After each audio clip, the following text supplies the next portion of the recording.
I think we all remember growing up watching Naruto, sitting there every morning on Toonami waiting on a new episode. Back in the day, one thing I really enjoyed about Naruto is how quickly they used to put out games. They had ones for the GameCube, they had for the Xbox 360, they had it for the Xbox, they had it for the PlayStation.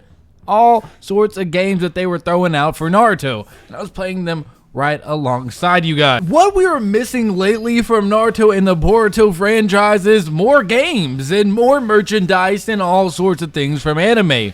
Where are the games, my guy? In fact, the last Naruto game produced recently has been a mobile game. Yeah. Now, don't get me wrong, I always love to sit there and play little mobile games on the toilet as I'm sitting there while my legs get numb. But I want to sit there in front of my computer or my PlayStation or Xbox and grind out some crazy stories or an open world Naruto game. I don't think I'm alone in that endeavor. So today I'm going to make a letter to Bandai Namco to put in some things that I want in Storm Connections, the new Naruto game supposedly coming out. And there's no official word, but there's a lot of leaks and a lot of trademarks happening amongst Bandai and the leakers themselves. Sinju in Japan always giving us that fresh detail when he can. In other store, I get it. Your hands are tied. I get it, but this is what we all want in a Naruto game. So let me go ahead and start that off for you. One thing that Naruto Mobile does really well are these insane cutscenes that show off some crazy battles that happen in the anime, but it is in a different anime style.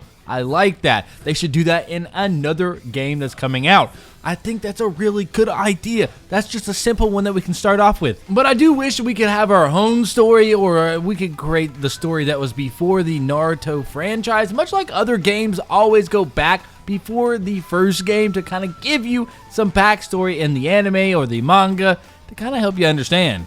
I think a really good example of this is The Hobbit for the Lord of the Rings fans out there. They showed a huge backstory to the Lord of the Rings, which I really like. One thing the Shinobi Striker actually does super well is the fighting style. The two jutsu in an ultimate format works pretty well if you're doing a multiplayer game. It creates a sort of balance, and I put that in quotations. Clearly there's no balance in that game, but I digress. I think they did something decent there.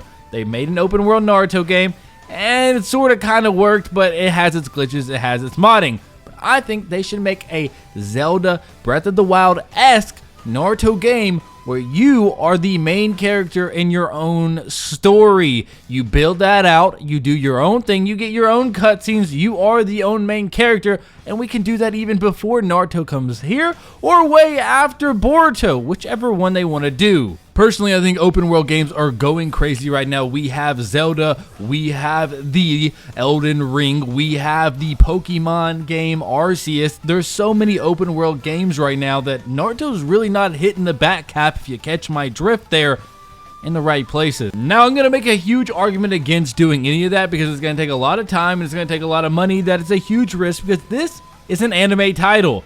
There's not many people that play anime titles. To many people's surprise, anime is not as big as you think. If I go talk to some of my friends, they're like, anime, what are you talking about? Or you go talk to a girl, I know most of y'all don't do that, but listen, if you do, they're not going to really mess with anime. Well, there's a few and you need to marry those women, but that's neither here or there. Listen, anime is not as big as Call of Duty, Apex, Fortnite, any of those games, and they're open world as well. So if Bandai Namco could put a little bit of money into the anime world, exclusively Naruto, because it's the biggest and most profitable since Dragon Ball Z in any of the anime gaming titles, they could say a huge turnaround. I think they're missing a huge profit right here. They do make that open world Naruto game. Just put a little bit of dev team in there. Make it beautiful. Make it main character. We don't really even care about multiplayer. I'm going to tell you right now, the multiplayer stuff can go out the road. I want to create my own story in an open world Naruto game and create my own missions and be the protagonist or the antagonist. It's my decision.